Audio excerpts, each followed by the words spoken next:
right, AB Yomo, sports correspondent, is live from Marrakesh for an update on the Super Eagles victory. Hello, AB. I mean, it must be a joyous atmosphere in Marrakesh, just like in Nigeria, the federal capital, and all the cities, nooks and crannies of Nigeria. Tell us more, AB. Yes, good evening. And indeed, it's very beautiful atmosphere here, knowing that Nigeria have progressed to the semi-finals of the African Cup of Nations against all odds, against an Algerian side who not only had the firepower, also had the fan advantage because it is closer yet to Morocco than Nigeria. We had so many Nigerian fans coming en masse to the stadium, but Nigeria were able to persevere and get a 2-0 victory, not just a 2-0 victory, but getting a clean sheet against a side that know how to defend. Before the face-off against Nigeria, they had only considered one goal in the tournament. So now considering two straight goals and being sent back is something big for Nigeria. It's something really big and good for Nigeria. Haven't lost out in the World Cup. AFCON seems to be the target now. Tell us what kind of rejigging has the coach, Shele, done that was saying, you know, a very fluid and business-like Super Eagles. AB? Well, yes, the Super Eagles of Nigeria have actually come to the party now, taking it game after game and really doing well this tournament. The defense have become so solid because in their last two games they've not conceded. That has been before this match, that has been a major concern, knowing that they have conceded 4 goals. But now they were able to keep 2 clean sheets in their last two games.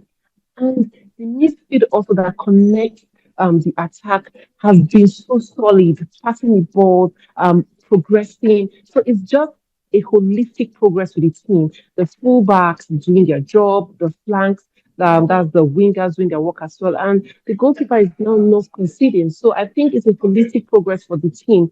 And the squad depth. When you look at the bench, the players on the bench are also players that have firepower because Wilfred Ndidi got injured today. Ojedika came in and replaced him like no man's business. So that's what the coach has done with this team. And the semi-final clash or date with the host Morocco, a powerhouse in North Africa, just like Nigeria, a powerhouse in West Africa.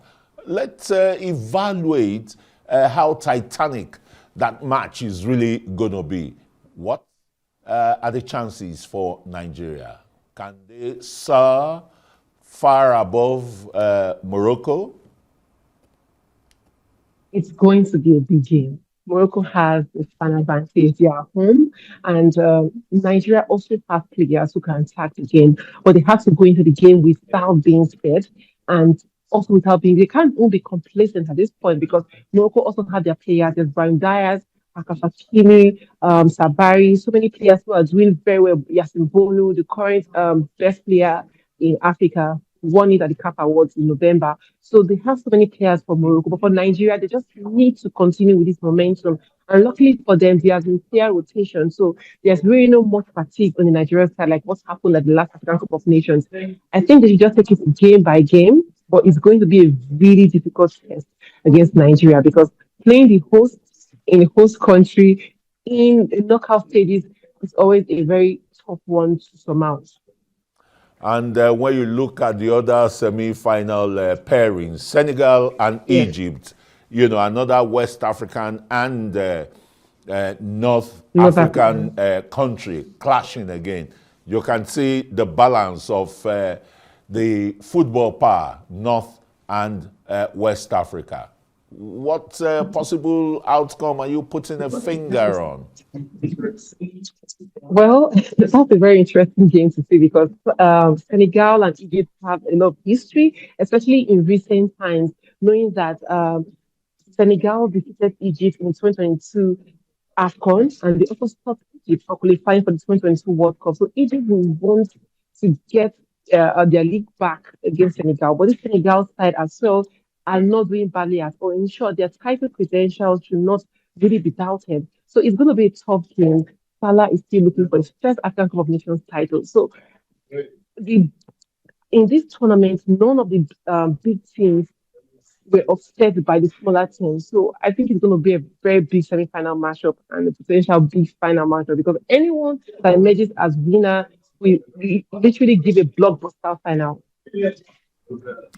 And before I let you go, AB, you want to put a finger, are we going to have an all West Africa final or an all North African final?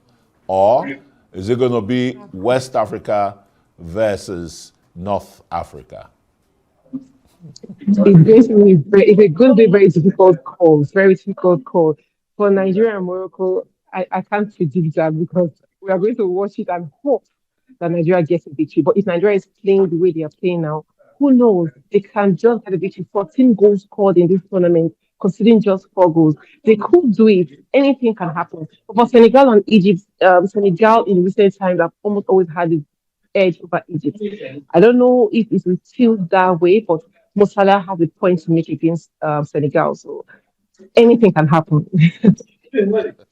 It just can be any country's day from the semi-final to the final. Well, the pundits are there. They are still going to stake as usual and see how the victory will come out. Thanks so very much, AB Iomo, Arise Sports correspondent in Marrakesh, Morocco.